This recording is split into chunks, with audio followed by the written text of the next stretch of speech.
The letter arrived on a Tuesday, folded too neatly to be junk, addressed in a careful hand that knew the exact pressure a pen should meet paper.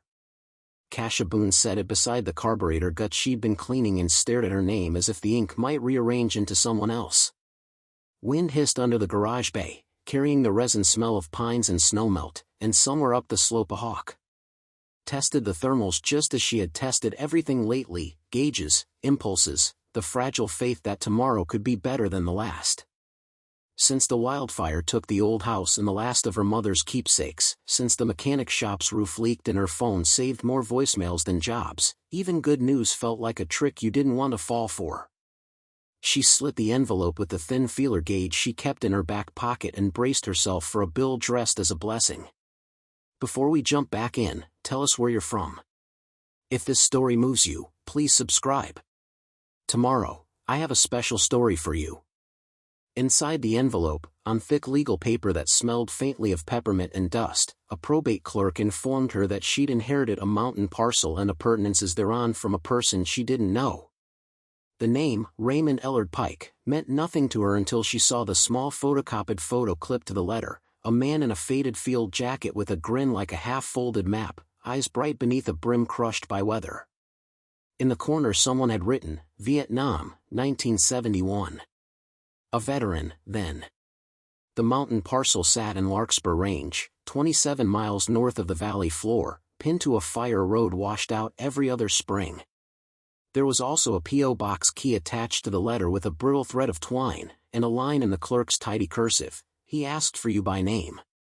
She stood very still with the paper in her greasy hands and felt something she tried not to need in a long time, a pull. Some old light lifting the dust inside her, pointing the way. Kasha did the math you do when hope knocks. What would fuel cost, what food she had left, how much time the shop could sit closed before the landlord asked again about late rent. None of the numbers added up to smart, but numbers rarely understood what a person carried in her bones. She closed the garage, slid the rolling door down until it kissed concrete, and strapped her red tool chest into the bed of her battered Tacoma. The box was a history book in steel, wrenches etched with her mother's initials, a torque wrench her father had used exactly twice before he disappeared into a know where men go when bills grow teeth, an old feeler gauge printed in a font not seen since the 70s. She packed water, instant noodles, a sleeping bag, and a coil of climbing rope because mountains are honest and honesty sometimes asks for a rope. By noon she was on the Larkspur Service Road, tires chewing pea gravel and then the looser milk powder dust you get where wind scrubs the track bare. The range rose to meet her, a slate shove of old rock scarred by past fires and the blind hunger of winter. The ranger station sat empty, a chain across the interior hallway, a sign taped to the window. Seasonal closure begins November 1st. Travel at own risk. She met her own reflection in the glass, oil under her nails, a slash of a scar at her knuckle where a slipping belt had kissed too hard, eyes made older by pages turned with too little wisdom between, and decided she was done waiting for safe seasons to change her life. The truck climbed. Pines fell back. Granite came closer. Somewhere just past mile marker 12, the road curled around a shoulder of mountain and the coordinates in the probate letter lined up with a narrow turnout crushed by time. Kasha pulled in. Wind pressed her jacket against her ribs, and the sun flashed off a fold in the rock like a wink. The parcel's survey map was simple, a triangle of land pinned by 3 old witness trees and a marked entrance labeled with a single unhelpful word, structure. She didn't see any structure. She saw wind-thrown branches, stained snow patches under the shade, and a slope that didn't invite anyone who wasn't sure-footed or stubborn. She'd been called both. She found the first witness tree by the iron survey tag and the second by the scar where lightning had licked off its bark some years back. The third wasn't a tree anymore but a stump feathered in moss, and when she stood with one boot on each of the first 2 and sighted down her breath toward the ghost of the third, the mountain blinked. Not literally, she told herself, she was not a person who saw things that weren't there, but the air ahead had a seam. A suggestion of straightness where nature loved curves. She followed it. Brushed back deadwood. Kicked aside a slab of bark. Found a geometry problem written in stone, a rectangle shaved into the slope and disguised as boulder, edges softened with lichen that had done years of careful lying.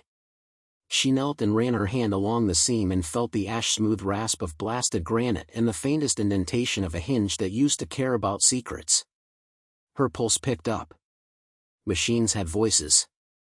So did mountains, if you listened. The hinge had an inset recess exactly the size of a coin. The P.O. box key was too small, and the truck's fob made no sense. She checked every obvious pocket in the door and then checked the ones that aren't obvious at all. Nothing.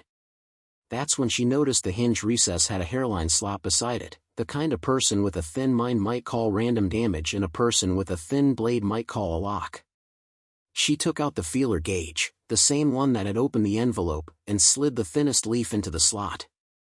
It met resistance, a click not from metal but from memory, the kind of sound that says, "You were meant to be here." The rectangle let out its breath and moved. It did not swing so much as lower, hydraulic somewhere, or a counterweight making an old agreement, and a mouth opened in the mountain with the shy patience of a safe that has no need to hurry. Cold air exhaled. Dust twined with the smell of oil that had not seen light in years. Kasia stood on the threshold, gooseflesh rising beneath her jacket not from fear but from recognition. She had stepped into many rooms she shouldn't have, foreclosed barns with a single Willis Jeep under a tarp, condemned service stations where the floor was a map of every oil change since 1962, but never into a mountain. She clicked on her headlamp, the beam punching a slender tunnel in the dark, slung the coil of rope over her shoulder for comfort and pragmatism, and descended the steel steps into a cool that devoured her breath and fed something older. The corridor was round, corrugated steel ribs sandwiched into the rock, a submarine planted into geology. At intervals the wall sprouted small enamel rectangles of instruction, manifold 1 to 3 this way, filter breath before entry, do not prop door. She ran her fingertips over the raised letters as if they could teach her who Pike was by osmosis, by the braille of what he cared to label. Her breath fogged the light as she reached the first door, a round vault hatch with a ship's wheel in the center, an antique radio microphone dangling beside it on a coiled cord. A label beneath the mic read, "Friend speaks first so the door won't." She stared. This was the charm of some eccentric or the paranoia of a man who'd spent too long listening for footsteps. The mic had a push-to-talk switch, the kind that sticks when you're nervous. She pressed it and felt the press in her chest too. "Hello," she said, feeling foolish. My name is Kasia Boone. I was told this place is mine now." Something in the wall clicked. But the door did not move. An old speaker above the door coughed out a burst of static like a cat waking. "Name acknowledged," said a voice that wasn't a voice, but a scratch of tape slowed by time. "If you're here, you're either trouble or the answer to it. Either way, welcome, kid." Her throat got smaller. There was no kid left in her and yet someone had left room for the kid she'd been. She reached for the ship's wheel and felt a mechanical story lock into her hands, the satisfying reluctance of steel that had held back years and now wanted to hold back just a little less. She turned. The wheel complained in that deep tone that means real mass is moving somewhere you can't see. The door rolled. Inside was a room like the belly of a patient machine. Banks of shelves lined with crates wrapped in waxed canvas. A workbench with a vise that had clamped the same angle for so long it had turned stubborn. Against the far wall, a pegboard perfectly organized, the kind of organization you only get when every piece predicts a future job and each future job deserves a place. The light in here was human, soft yellow from fixtures the size of coffee cans, and as the door sealed behind her with a whisper, Kasia felt the strangest thing, at home. She went to the workbench first because that's what she does. She trusts the surfaces where hands have tried and failed and tried again. A notebook lay open. The first page read, "If I owe you anything, kid, it's an apology or a map. Maybe both. R.E.P." She ran her thumb across the initials like they might warm. The next pages were drawings, cutaway diagrams of a cabin she didn't know yet, an air filtration system cobbled from scavenged parts, a beautifully inked sketch of a pressure regulator annotated in handwriting that marched like a squad. She whispered to the empty room, "Who are you to me, and the room did not answer except by being exactly itself, clean where it mattered, messy where mess meant life.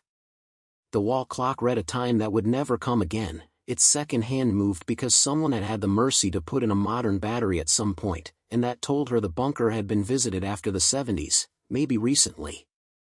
Her shoulders softened a fraction. She wasn't alone with a ghost so much as a puzzle someone had built because they assumed she could solve it.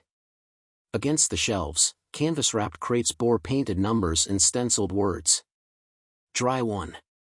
Med 2. Spares 4. There was an order and an affection to the labels, one red coffee, the good kind, underlined twice.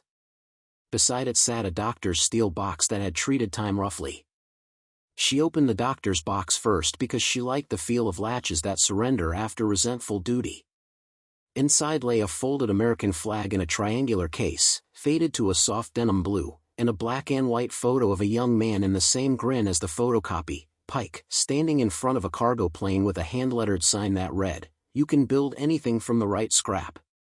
Maybe, she murmured, and allowed the smile that came to be small, private, hers. She fed the room power. There was a main breaker, a metal lever with a warning label that meant nothing now. The strip lights hummed alive, casting an even brightness that sanded the edges off the room's secrets. Her headlamp faded to redundant. On a side table, a tape player waited like a sleeping animal. An index card sat atop it. Start here if you're scared. Start here anyway. She pressed play, breath shallow. A voice filled the bunker, older than the photo and softer than the idea of it. If you've made it to the first room, you've passed the only test that matters. Curiosity plus stubbornness is the only engine I trust. Name's Ray Pike. If you're the Boone girl, I'm sorry about your mom. She bartered me water once after a winter that wasn't kind. I told her about the tunnel because I needed someone to tell, and she said it should go to the one person she knew would open it without selling the mountain out from under it. Cash's legs forgot how to do standing. She eased onto a stool and let the tape make a bridge between the life she'd lived and one she hadn't known was an escrow. She said you were a mechanic, the tape continued, and we had a good long talk about how the whole world is a machine that people pretend is magic. I put some things in here that might help a person who fixes their life by fixing parts. I also put things I couldn't carry out of the places we were told to never go. If you don't want any piece of that, the food's yours and the stove's yours and the bed in the second room sleeps decent if you pretend it doesn't hum. The second room. She hadn't been there yet. The tape clicked on a beat of silence that felt like an inhale. If you'd like to go farther, the voice said, you'll need to know 3 things. First, there are people who still think the war is a verb. They won't like that I kept certain souvenirs. Second, I have more regrets than I can count, but I do count them anyway. I keep them on shelves. Third, when the door marked Firewatch talks back, it means you made a friend or a mistake. If it's the first, congratulations. If it's the second, the friend will tell you how to undo it. Kasha looked up from the tape to the far wall where, as if conjured by suggestion, a second hatch waited with a brass plaque, Firewatch. The word meant lookouts, the people in towers who kept their eyes on horizons and never quite blinked. Her mother had once said the same word looking at the ridgeline when storm clouds stacked like spare tires. Firewatch means someone is paying attention for the both of us. She paused the tape. Unclipped her rope. Crossed to the door. The wheel resisted and then relented. The hatch spun open like a vault in a story where the treasure turns out to be something harder and better than coins. The next room was narrower, lined with maps. Not the glossy kind, the kind printed on thick paper that likes to drink ink and floor dust. Strings stretched between pushpins like thin roads someone believed in. In the center, a table held a small, perfect replica of the ridge system carved from basswood, every ravine and switchback patient beneath someone's knife.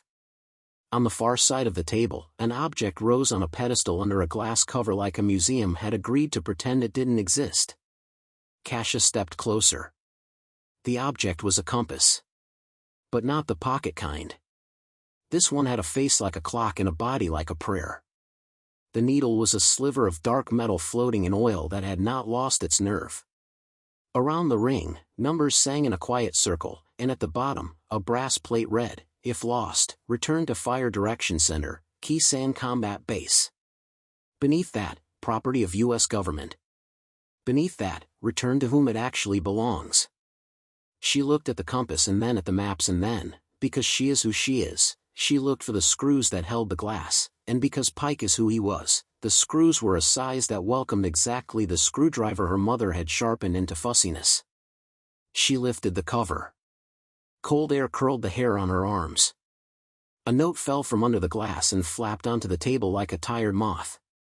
"Kid. If you moved the glass without breaking it, you passed the second test. If you broke it and kept going, you passed the other second test. Measure twice isn't an insult. People think it's about caution. It's actually about curiosity.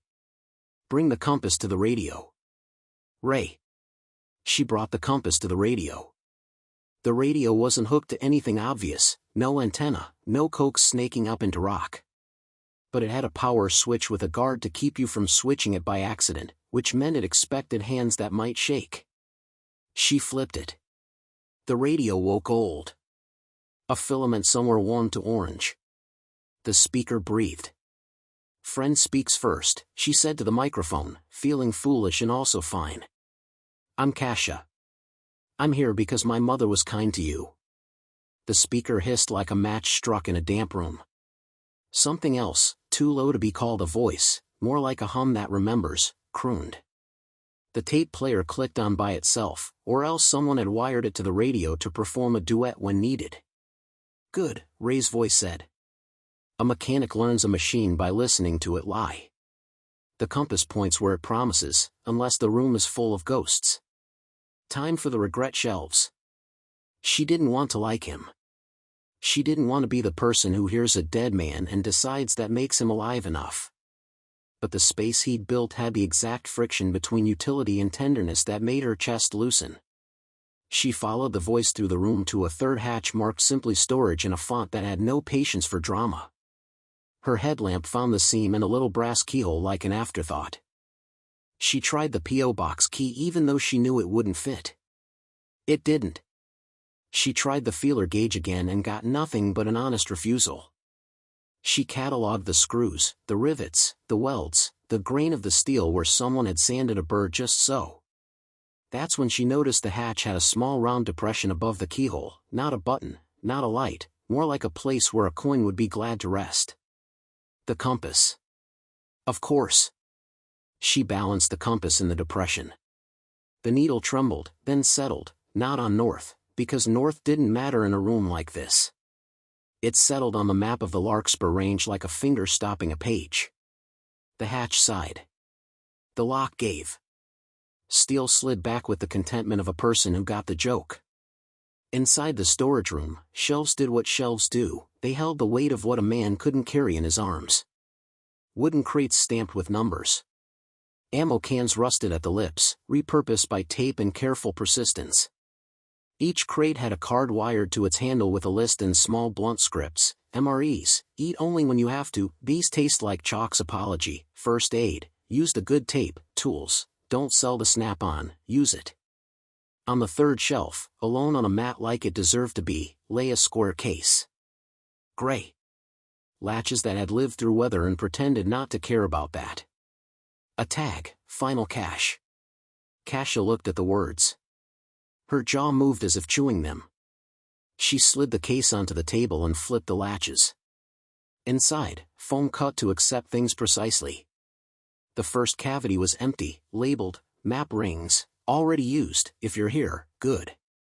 The second held a stack of envelopes sealed with red wax stamped with the print of a thumb. Each had a name she didn't recognize and a town she did, and each had a neat line in pencil, deliver if safe. The third cavity held a small box. Wrapped in someone's field shirt. She lifted it like you lift something that asks you to be better at lifting. In the box, dog tags. A dozen. Maybe more. Each with a name pressed into steel. Cold Truth.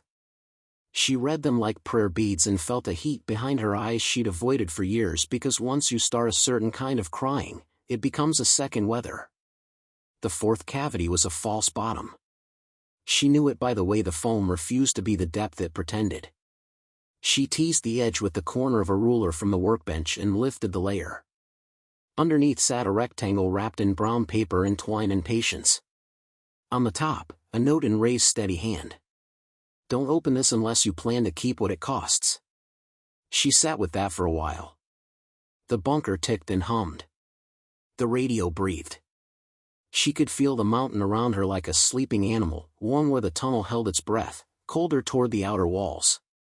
She listened the way she listens to engines, valves, compression, timing, and the bunker answered in health.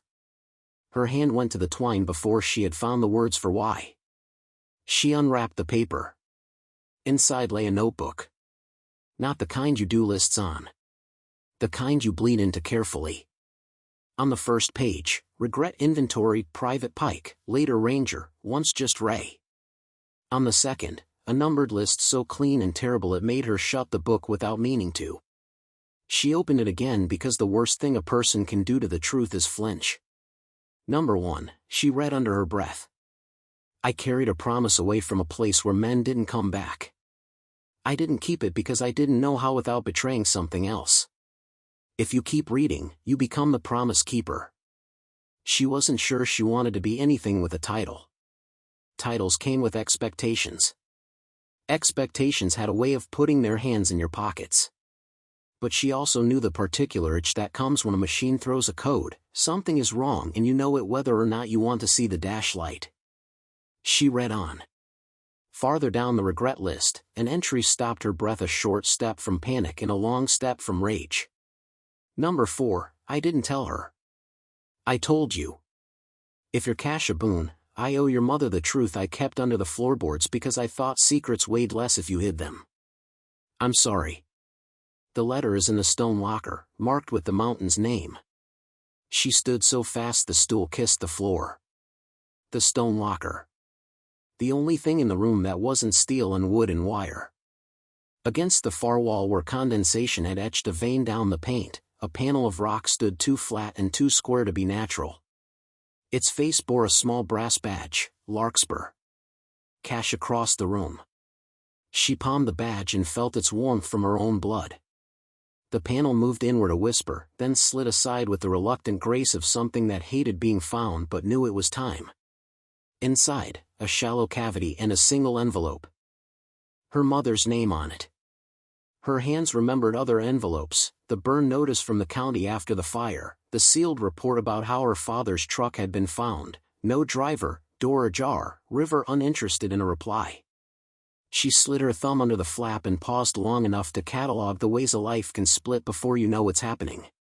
Then she opened a letter addressed to a past that had already spent itself. Maya.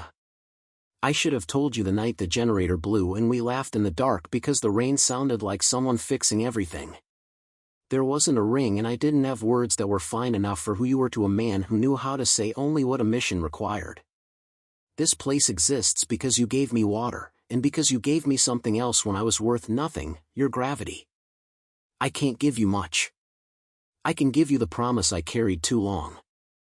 I brought men home who weren't allowed to be home. The papers say they never existed. The bones say otherwise. I have their stories and I have what they were ordered to bury. If the Boone girl finds this, tell her I trusted her because she has your talent for touching machines like they're alive and treating people like they're worth saving even when they're not done breaking. None of this will be easy. The envelope under this letter holds a key. Not the turning kind. The kind that opens a person. It'll make you both a target and a signal. Ray. The smaller envelope fell out like a second decision. Inside lay a dog tag half cut away, the missing piece shaped like a promise kept too late. On the back, a series of numbers that weren't coordinates and weren't dates. She knew codes, not because she was trained for war but because machines talk in numbers and people hide in them. She turned the tag over in her palm and let the metal leach the heat from her skin until she felt steadied by a thing that couldn't pretend. She did a thing she hadn't done since her mother's last good day. She spoke out loud to someone who might hear it only if the mountain did the favor of keeping the echo. Okay, Ray, she said. I'll keep what it costs. Back at the main bench, She laid out the materials like a surgeon who knows the operation is both literal and metaphoric. The tag. The regret book. The envelopes. A small sealed package at the bottom of the final cash foam she'd missed at first because it hid like a shy animal. It was the size of a cigarette pack and twice as troublesome. The tape around it had the brittle look of age but the disciplined tightness of a soldier who couldn't shake a formation even in private. She opened it with the care one uses for explosives, both the mechanical and emotional sort. Inside lay a flash drive. New enough to be useful. Old enough to have been bought in a drugstore that sold nostalgia in the candy aisle. A label in Ray's hand, play somewhere nobody is listening. It made her laugh, quiet, involuntary, the kind that lifts the weight half an inch. She perched the laptop she kept for schematics and invoices on the bench and hesitated long enough to check the panel for a hidden camera and then longer to listen for the different hush that means someone else's breath is in the room. The bunker stayed loyal. She plugged the drive in. The screen flowered into a folder of audio files titled with dates that span 5 decades, and a second folder named with a word that meant next to nothing to her, chestnut. She opened Chestnut. A handful of PDFs bloomed across the screen with file names that looked like abbreviations of regret and duty. One called to her fingers by being exactly the wrong choice to make, exfil_manifest_unreported. She clicked it. A spreadsheet loaded that looked like any spreadsheet until your eyes alighted on the column called status and your stomach learned how to do math without you. The file listed names. Dates. Extraction points. Notes like ashes. Beside several names, a single word, unknown. Beside a handful, 2 words, buried here. Kasia swallowed against the urge to close the computer and go back to the simpler work of tracing a background and a taillight.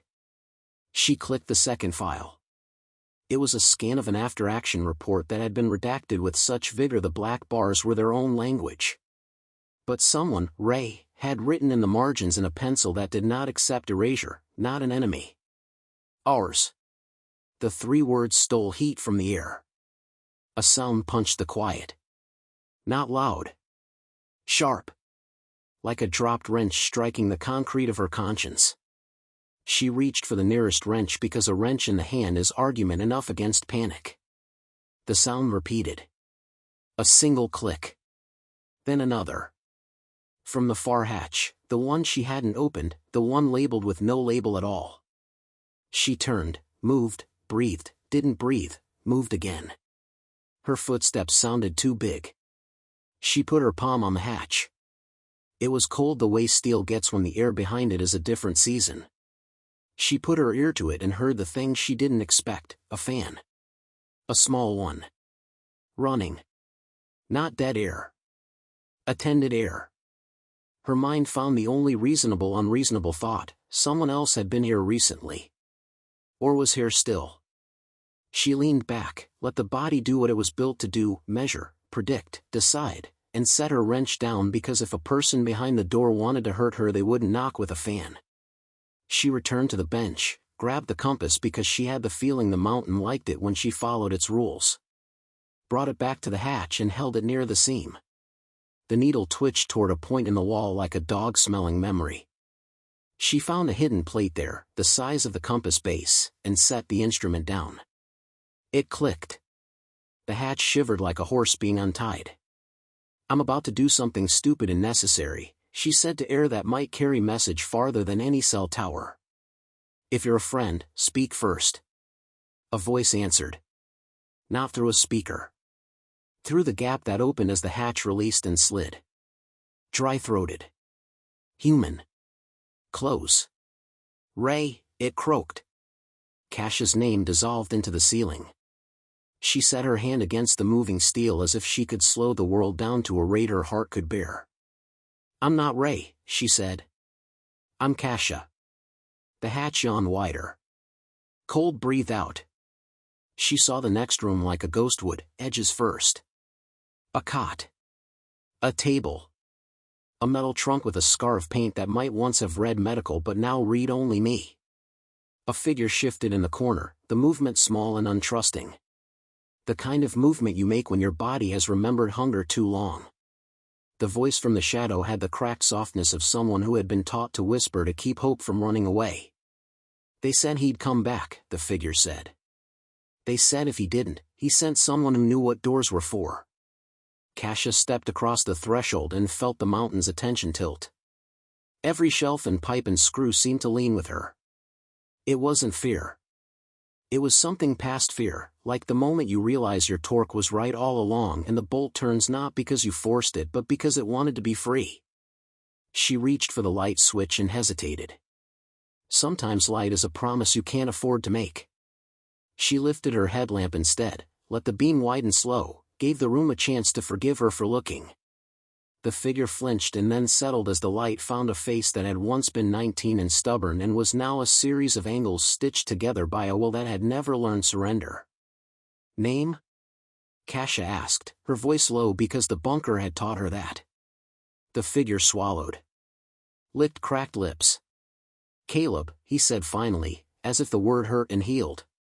Caleb Duke. Her brain laid the name across the spreadsheet she had just read. The row leaped up, Duke, Caleb, status, unknown. And under notes in Ray's hand, a smaller script, if he breathes, he gets to write the ending. Kasia's throat closed and opened. She made herself breathe like she would for a stubborn bolt, steady, honest, committed. Okay, Caleb, she said. Let's write it. The mountain felt suddenly thinner between them and everything else, the wind above seemed closer as if the world had leaned its ear to the door. The radio on the wall cracked with a voice that didn't belong to dead tape or friendly ghosts, a voice with fresh electricity in it. A channel hissed alive, someone out there searching for a signal that had tried hard to be quiet for too long. Fire watch, report, the radio snapped in a cold, clipped tone that reminded Kasia of orders that don't leave room for weather. We have movement on Larkspur. Repeat, movement confirmed. All units adjust. Kasia's hand hovered over the switch. Caleb's eyes widened in a face where hope and terror shared space like roommates who'd run out of money. The compass on the wall ticked toward a direction she couldn't name. The ceiling vent side. Somewhere deeper in the mountain, something larger than a fan woke, the sound of air redirected, of doors changing their minds, of a system put into a mode it didn't use for practice. Kasia swallowed, her mouth dry as paper. Ray, she whispered to the bolts and wires and the man they remembered. If you left me a map, I need the page that shows what we do when the mountain starts talking back.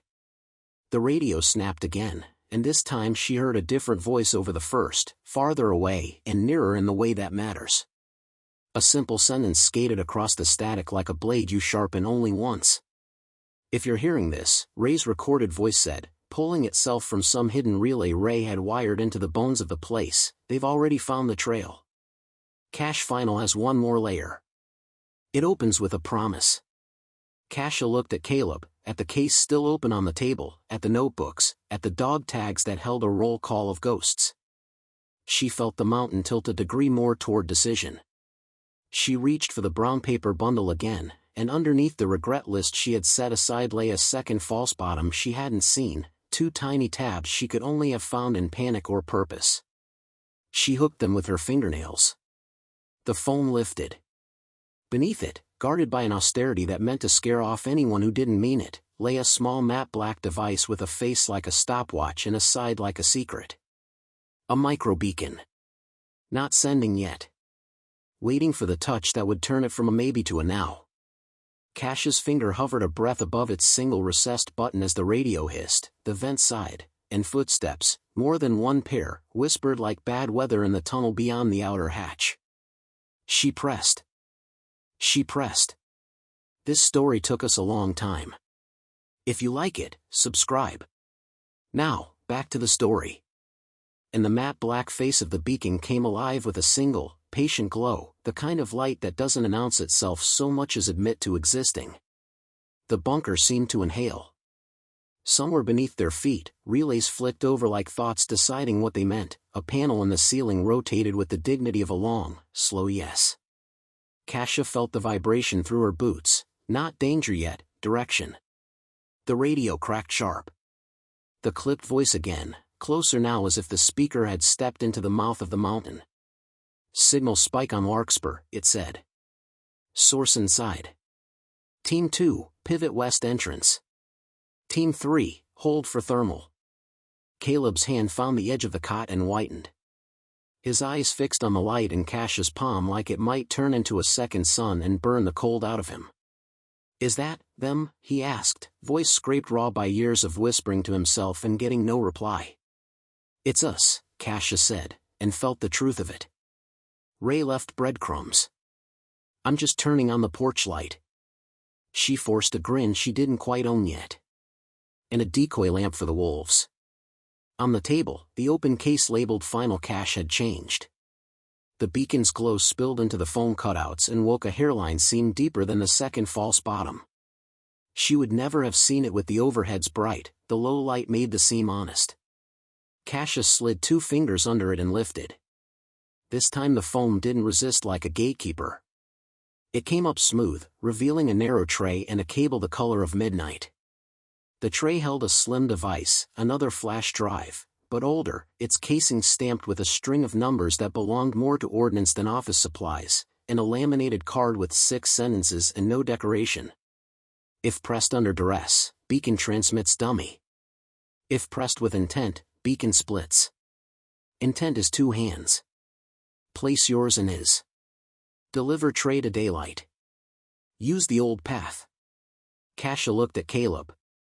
He was already holding his left hand out, palm up, the way a man might meet a dog you trusted before you trusted yourself.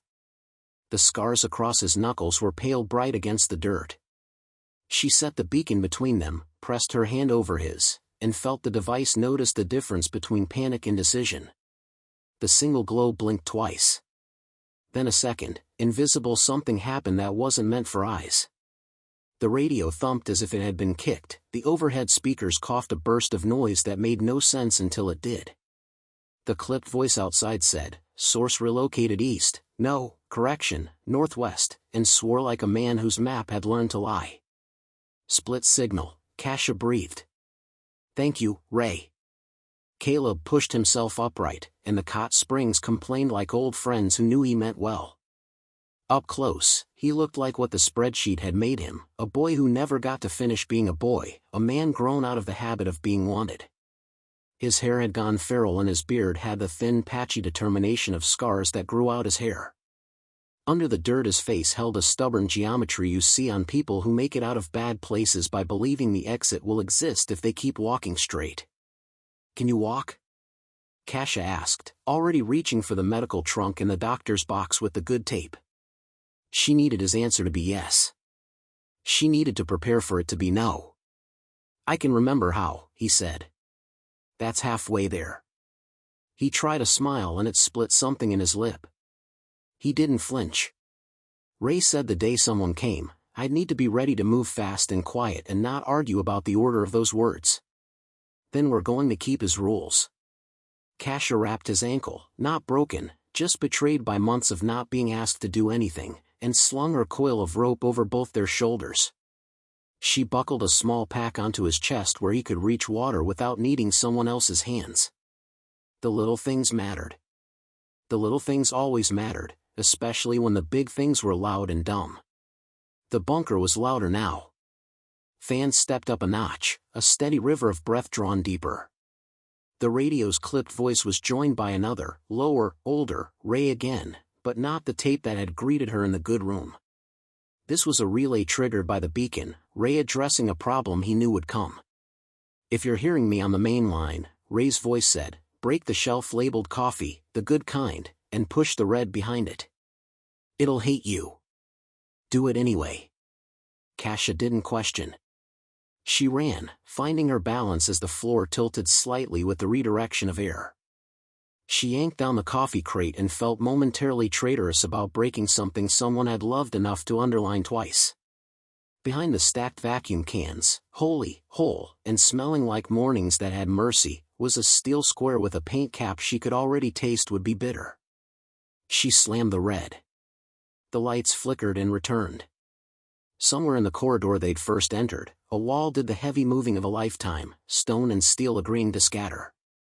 Side exit, she said to Caleb, and he nodded like a man who'd practiced nodding with hope. They moved. The firewatch room bled into the map room where the Basswood Ridge sat like a model of judgment. Kasia paused long enough to grab the laminated topographic overlay pinned beside it. The old path might not be a metaphor. On the overlay, a narrow blue line ghosted the spine of the mountain and ended at a star Ray had inked in a steadier hand than his regret list. Tower. Of course. Firewatch. Ray said, deliver tray to daylight, she said. We're going uphill. Caleb made a sound halfway between a laugh and a memory. I never thought I'd be glad to climb. He looked toward the tape player as if the dead man might be there, as if he could say thank you in a way that landed. Let's go. They took the side corridor beyond storage. The hatch Kasia had opened with the compass narrowed behind them with a soft hydraulic sadness that sounded like a decision made earlier than they'd like. The tunnel pitched upward. The floor plate changed texture underfoot, grit on ribbed steel, then steel on rougher rock set with traction insets, then, abruptly, handholds cut into stone. Rope, Kasia said, and looped it over a stanchion engraved with a number that meant something to someone who counted time in missions. She climbed first because she had legs that remembered ladders and because hope is heavier when you're following it. Above, the tunnel squeezed to the size of arguments you have with yourself when there's no one else to listen. The air freshened by degrees, bringing with it the smell of honest outside, sap, old snow, the sun on cold dirt. Halfway up the second pitch, the radio on the wall below them barked again, closer now, voices bouncing off steel like bats. Main hatch breached, the clipped voice said. Room 1, empty. Movement to east side indicated. Hold, the voice cut to a burst of static and then a new tone, someone trying a different channel. The mountain stole words and offered them back broken, like glass tumbled in a river, edges less sharp but shapes harder to read. Keep going, Kasia said. Caleb grunted affirmation. The rope kissed the stone gently where it had to. At the top of the third pitch, a square of darker dark gave way to a circle of brighter dark, and then she was at a round door smaller than the main hatch, painted the color of bark and patience. The plaque on it had once said something in simple block letters. Time and condensation had made art out of it. She pushed. It held a breath. She pushed harder. It let go. They came out into the skeleton of a firewatch tower built before anyone believed the forest could love you and want to kill you at the same time. The cab above had long since burned or blown away, only the platform remained, a square of weathered planks bolted to steel uprights that rose from the rock like old arguments that refused to rust out. Wind knifed at Kasia's jacket, cold lit the sweat at her hairline and made honesty of it. The sky was a kind iron, high clouds moving like thoughts not committed to storm yet. Daylight took the tray the way a thirsty thing takes water, it made it real. The slim old flash drive and the laminated instructions didn't look like much up here, they looked exactly like the difference between story and proof. Below, a thump sounded like a heavy thing remembering gravity. Kasia crouched and belly crawled to the platform's edge. Through the lattice of pine boughs, she saw gray figures moving near the concealed mountain door she had first opened. Not uniforms, too tasteful for government, too tidy for scavengers. Contractors maybe, or an old ops private endgame. Their movements had the rhythm of men who had trained to step in time with bad news. Can they see us? Caleb's voice was thin against the wind. Not if they're as good as they think, Kasia said. And not if we move like the mountain's favor matters. She slid back and opened the laminated topo again. The old path from the tower didn't go down toward the road. It snaked along the ridge to a place inked with a small triangle and the word chestnut burned in the margin by Ray's hand. Her chest tightened. She thought of the folder on her laptop with that name and the files that told truths like knives. Maybe the word wasn't just a folder. Maybe it was a place. A cache full size. Caleb leaned against the platform's upright, breathing in long careful pulls that sounded like he was teaching his lungs a new language. What's a chestnut? He asked. Ray's last promise, Kasia said. She tucked the old flash drive into an inner pocket, zipped it, slapped the zipper tab flat against fabric so it wouldn't clink. She slid the laminated card under her jacket too. The mountain wind made the paper drum against her ribs like a small heart you borrow when your own is busy. In a way to make sure this isn't just a good story with a bad ending. They descended the far ladder. The slope beyond the tower was steep enough to keep your attention and broken enough to hide your mistakes, the best kind of ground when attention is the only luxury you can afford. Kasia led with the rope, a flick here, a loop there, reading rock and roots with a mechanic's eye for load and stress. Caleb followed with the stubbornness of a man who had decided to be in motion, and so was. The ridge path wasn't a path so much as a sequence of decisions that happened to point in the same direction. It took them between two knuckles of granite that had pressed against each other for 1,000 years like brothers who loved differently. It courted the edge of a drop where the forest below was a smooth green idea, and above it Hawks wrote cursive no one would read. Snow clung to the shadows the way secrets do, reluctant to melt, reluctant to explain themselves. They moved 20 minutes like that, and then 50. Behind them the mountain learned to whisper in new accents, the voices on the radio faded to something like rain in a different county. The wind changed key and smelled like ironwood in time. Kasia felt the old drive wake inside her, not the one that had kept her in the valley fixing other people's excuses, but the one her mother had described when telling her about the first time the two of them had fixed something without calling it fixing. We leaned into the problem until it leaned back into us like a dance, and then we led. The ridge opened below a gnarled chestnut oak that had survived 3 fires by learning to grow a little sideways. A cairn stood at its base, not a hiker's breakfast stacked stones but a deliberate pile in the exact proportion that says, "A hand placed each of these with a mind for meaning." A plaque no bigger than a man's palm lay face down in the needles beside it, as if someone had pried it off in a hurry or a sorrow. Kasia brushed it clean and turned it over. The metal was cold and fine-grained, the kind that takes letters well. "Chestnut," it said, and below that, "Here we keep what others were told to forget." The cairn was not just stones. It was a lid. She found the catch by looking for what didn't look like rock but wanted to. Her fingers slid into a recess and met the stubborn simple latch of a man who trusted his hands more than locks. The lid shifted, each stone settling a fraction as if allowed to rest for the first time in a long while. Beneath, a square darkness breathed out the smell of preserved wood, old canvas, and the faint metallic ghost of weapons that were now only stories with edges. They lowered themselves into the space the cairn had hidden. It wasn't deep, 4 feet, maybe, but it was precise.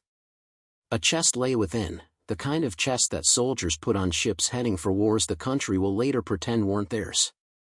Stenciled across its lid in a paint that had survived all the decades, "R.E.P. Chestnut."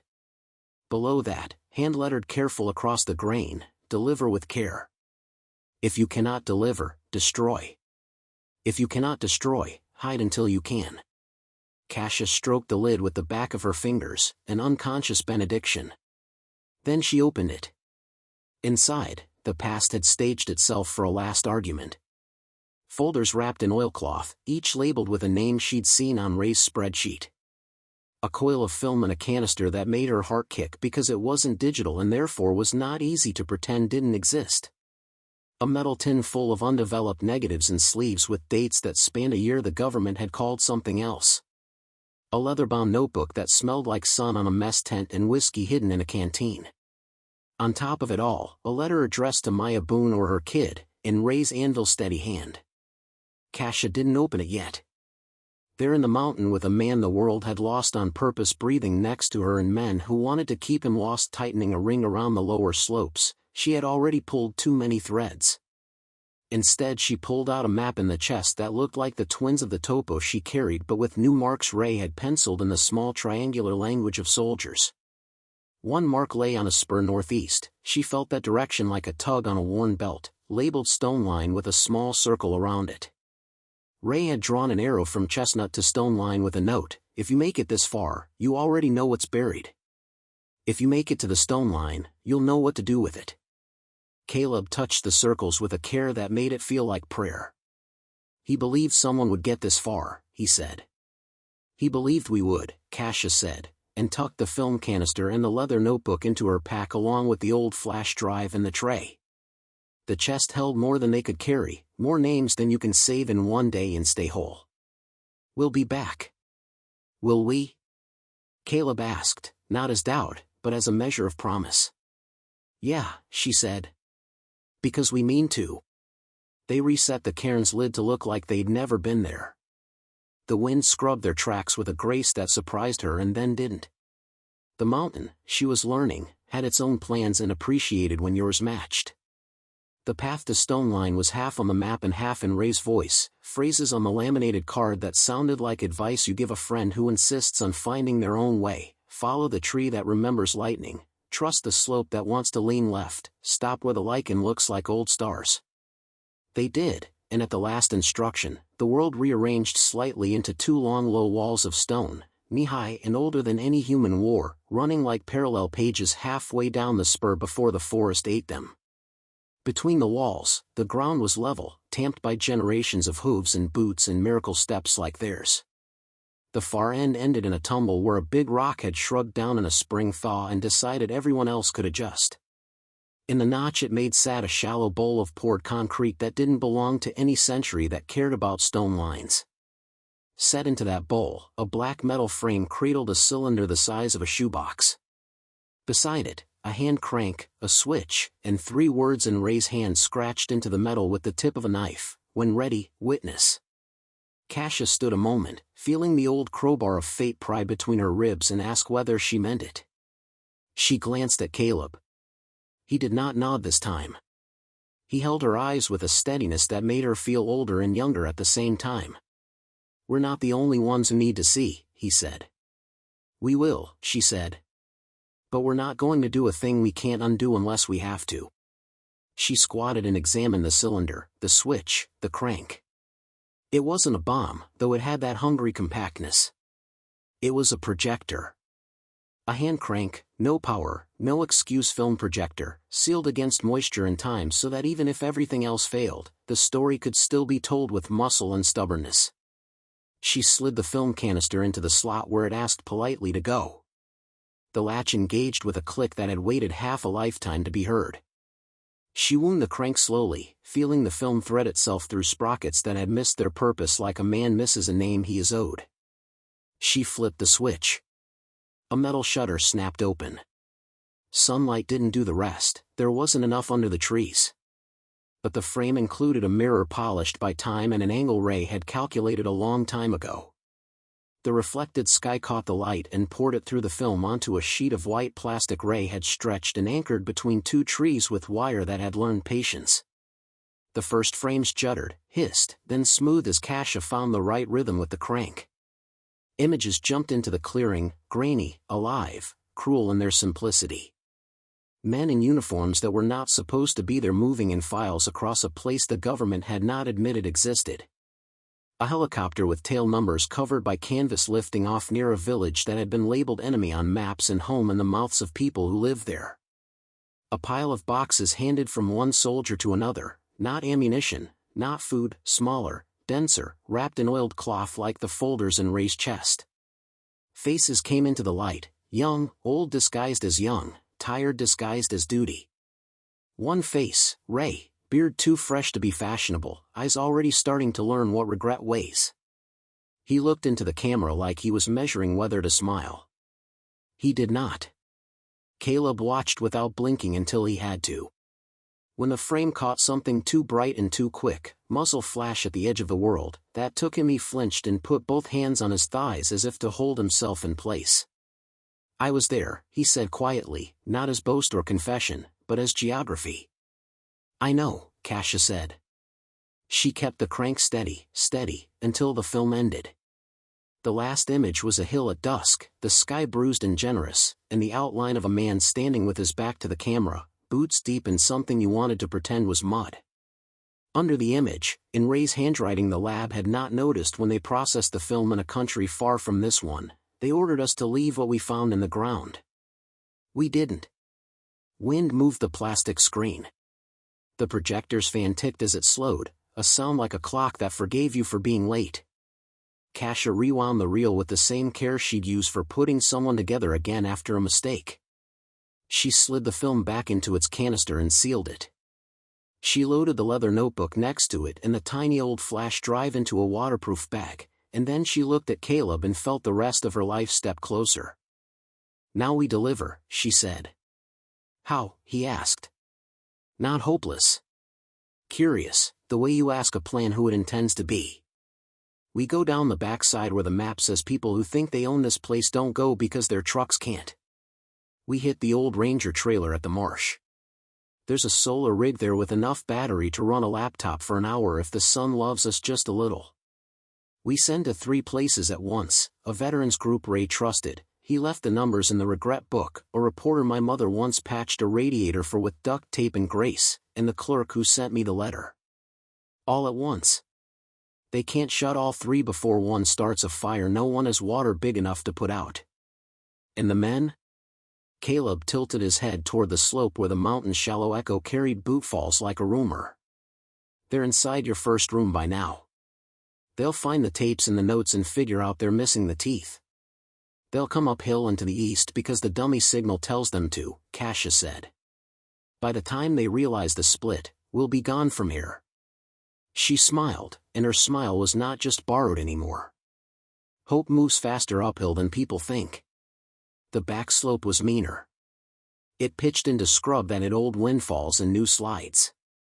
The soil changed from honest dirt to decomposed granite that rolled underfoot like dry ball bearings. Twice Kasia went to a knee and came up cursing softly, not at the mountain, but at her own rush. Caleb took the lead across a section of deadfall where his long-ago training knew which angles would accept weight and which were waiting to betray it. He moved like a man discovering that his body remembered a blueprint he'd filed away and never expected to see again. They reached the marsh in an hour that felt like 2 and a lifetime that felt like less. The Ranger trailer crouched in a stand of alder like a thing ashamed of being nearly useful. Its solar panel wore a thin coat of dust, its door wore a padlock a child could have guessed the code for. Kasia flicked her feeler gauge thin leaf into the lock and let her hands do what they always had, turn indignity into access. Inside, the air smelled like field guides and mouse hopes.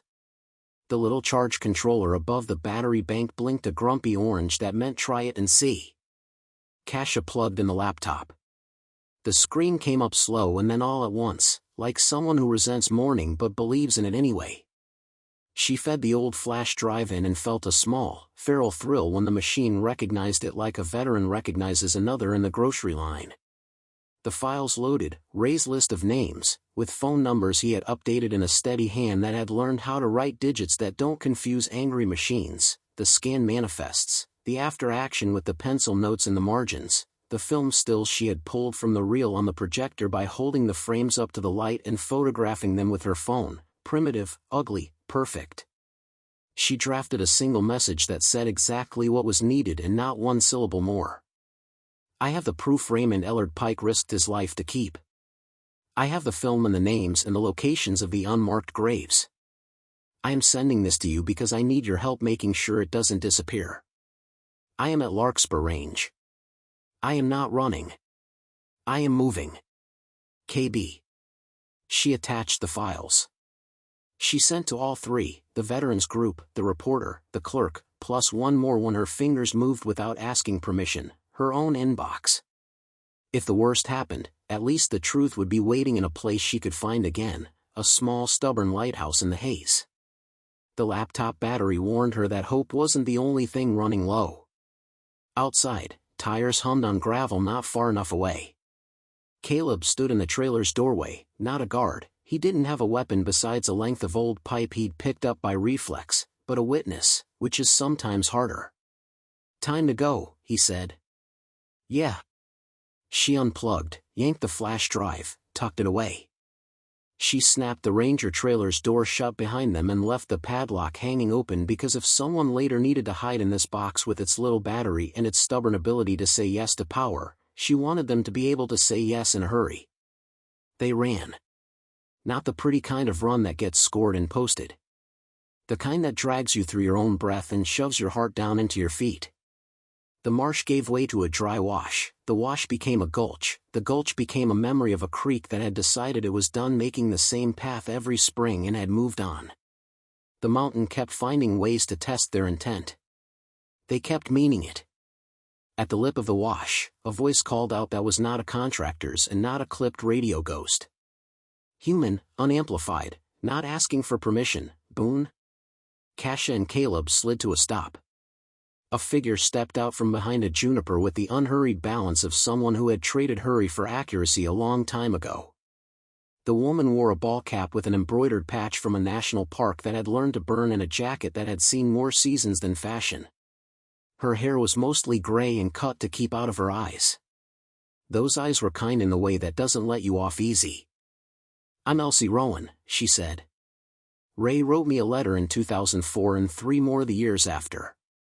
He told me if I ever heard a certain kind of static on a certain kind of radio from this ridge, I should come with 2 more people and a question."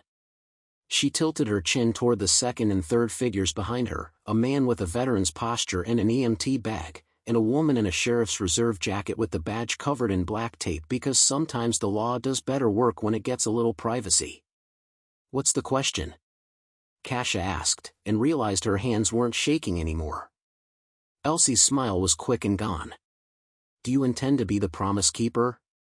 Kasia thought of the dog tags, the film, the regret list, her mother's letter, the way the beacon had split the hunters from the hunted. She thought of the coffee crate and the way she'd broken it without apology. She thought of how the mountain had listened when she asked it to. "Yes," she said. "We do." "Then come on," Elsie said. "You've kicked the nest. Let's get the honey out before the bees decide we're all invaders." They moved as a small, odd unit, Kasia and Caleb in the middle, Elsie in front, the EMT, whose name was Lennon, and who never stopped scanning the line of the hills for trouble, close behind, the reserve deputy, Marisol, who had eyes like someone the county had underestimated, bringing up the rear. They cut cross-slope to a ravine where the sound of moving water did a miracle in Kasia's chest. She filled bottles in a rush and made Caleb drink until his freckles reappeared under the dirt. Lennon taped his lip neat and clean and checked his ankle in a way that made Kasia feel both protective and taut. "Those men," Marisol said, chin tilting toward the direction of the bunker with the kind of casual accuracy that says she'd already mapped the approach in her mind, "work for a guy who thinks the word contractor means license to bury headaches. He won't like that you took away his favorite shovel." "Let him come," Caleb said, and his voice had found an iron that had not been there an hour ago. "Let him meet the names on the list looking out from someone else's eyes." They reached an old skid road and slid down it like kids allowed to be reckless for a good reason. At the bottom, a dusty Jeep sat under a tarp that had worked harder than it seemed like it had any right to. Elsie threw back the cover and the smell of oil and pine needles unrolled like a shared memory of better days. The keys were in a magnetic box under the wheel, well as if the mountain had decided to start telling jokes. They piled in. Kasia drove because it felt like the only thing that made sense. The Jeep hummed low in content, a song in a key Caleb's bones remembered. They bounced out of the timber into the edge of the valley where cell service half existed. Her phone dinged a notification that sounded not like a bell but like a breath caught and released. The reporter had replied with a single word, "Received." The veterans group had sent 2, "with you." The clerk had sent a location pin and a note, "Courthouse steps. Noon." "We're doing this loud." "Then we won't be quiet about it," Kasia said. The Jeep cleared the last cattle guard and hit pavement with a noise that felt like a thesis. Behind them the mountains hunched their shoulders and pretended to mind their own business. Ahead, the town of Marrow's Edge pretended to be small and unimportant. On the courthouse steps at noon, a handful of people pretended not to have waited all their lives to witness something they weren't sure they'd ever get to see. It wasn't a crowd. It was better. It was a collection of proof. Men with hats they wore to funerals and weddings. Women whose hands did work you notice when it stops. Kids who didn't know what they were seeing but would tell their kids they were there when the quiet got louder and told the truth. Marisol peeled her tape off the badge and let it be a badge. Lennon stood a step back where help belongs when it's ready. Elsie took the first stare like she'd been trying not to take it for 20 years. Kasia set the chest on the steps. Not all of it. She'd left Ray's letter to her mother in her jacket, against her skin where questions are brave. But the film. The notebook. Copies of the files. The dog tags she could bear to carry today. She set them like offerings and like demands. Then she climbed 2 steps and turned to face the small town that had watched her fix things and lose things and keep going. "I'm Kasha Boone," she said, and her voice carried better than she thought it would. "This belongs to all of you as much as it belongs to me." Raymond Ellard Pike spent the best of himself keeping promises made to men nobody was supposed to remember. "I found what he hid because he trusted my mother, and she taught me not to sell my soul for comfort." She held up the film canister. "This is what they didn't want you to see. We're going to show it now. And when we're done, we're going to say the names we can. And then we're going to go up that mountain and bring the rest home."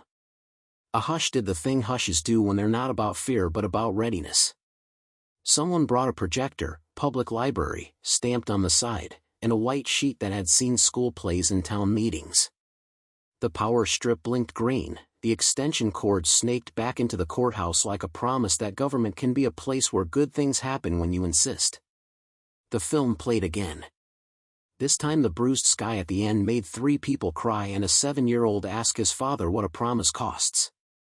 "Everything," the father said, not unkindly. The contractors did arrive. They came in 2 black trucks with windows dark enough to make the sun reconsider itself. They parked wrong and got out slower than men who were sure.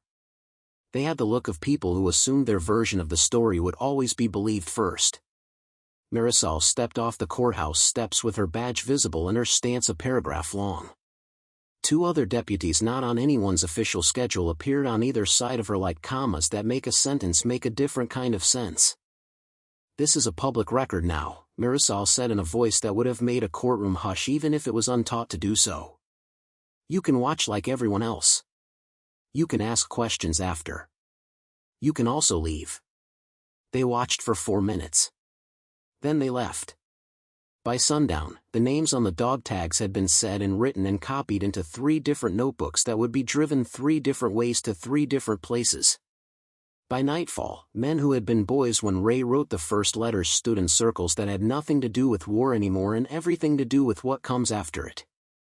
By the time the courthouse lights flicked off because they were on a timer, nobody had changed since the early 2000s. Kasha had learned the kind of tired that feels like a job done right and a beginning, not an ending. She went home to the garage that leaked and looked up at the roof and didn't mind it as much. The mountain waited for her above the valley like a job you don't dread because it's yours. Caleb slept in the cot by the parts washer with his ankle up and his hands loose the way only people who trust the night can manage. Elsie left 2 phone numbers on the workbench and a note that said, simply, "You call, we come." Lennon hung a list of what they'd need for the first trip up to bring someone down who had waited too long beneath the kind of soil that keeps secrets. Kasha sat at the bench as the town's quiet sorted itself around her. She opened Ray's letter to her mother. She read it all. The part where he said he had loved Maya the way you love a person who teaches you the shape of your own courage without ever asking for it back. The part where he apologized for leaving a promise tucked under a mountain instead of in a ring box. The part where he told Kasha the only inheritance that matters is the one you earn by deciding who you are in a moment nobody would blame you for walking away from. She put the letter back in its envelope and set it under the triangular flag. She ran her thumb over the folded blue the way she once had over the feeler gauge she used to open the first door. Her phone buzzed on the bench. A text from a number she didn't know. "We saw. We're coming to help dig." Signed with a name from the spreadsheet that had once had a status that wasn't alive. A second buzz, the reporter. "Airing at 10. Kasha smiled at the roof and didn't care that she was alone with it for a minute. She wasn't, not really. Footsteps sounded outside the garage and her hand went to the wrench not because she expected trouble, but because tools had gotten her this far and they wouldn't stop now. The door rolled up. The mountain air wandered in. A man stood there with a posture that said both welcome and measure. He wore a jacket with a patch that read fire direction, KHE San, and eyes that had seen more than one version of the world. He lifted a hand in a greeting that didn't need a translation. "You Kasha Boone?" "I am. I flew boxes for a man named Pike who couldn't stop counting regrets. He also couldn't stop sending us home. The man's mouth tugged like it remembered smiling in a different decade. Name's Carr. You need a helicopter day after tomorrow. She didn't look to anyone else in the room because the room was mostly machines and one sleeping man and a flag and a letter. She didn't need to. Yes, she said. Day after tomorrow. At first light. Carr nodded. Then I'll see you at the old ranger pad. Bring more coffee than you think men our age should drink. He turned and left like someone who believes in the inertia of good plans. Kasia sat back on her stool.